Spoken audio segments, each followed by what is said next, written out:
بتائیے بابا جی، آج پھر آپ سے ملاقات ہوئی، بڑی خوشی ہوئی۔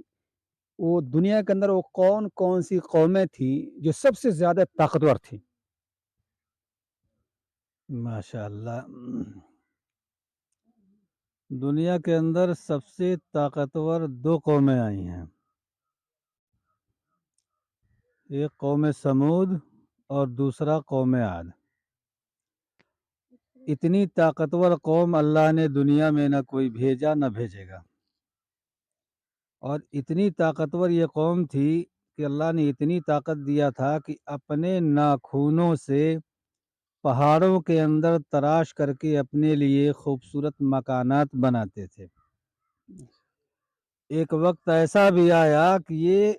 وقت کے نبی کے سامنے ڈٹ گئے، اور ڈٹ جانے کے بعد جب اس وقت کے نبی نے کہا کہ نافرمانی نہ کرو، بدماشیاں نہ کرو، سرکشی نہ کرو، کفر نہ کرو،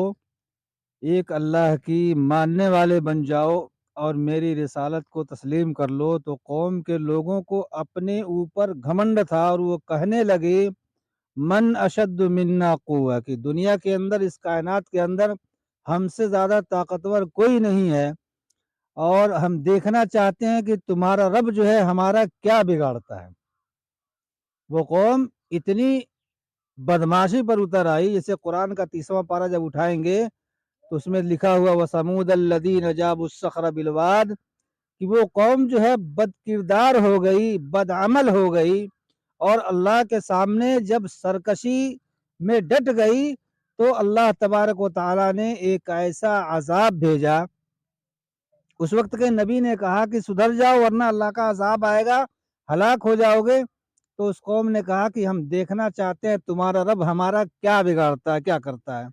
تو اللہ تعالیٰ نے ایک میٹھی سی ہوا چلائی، میٹھی ہوا، ہلکی سی،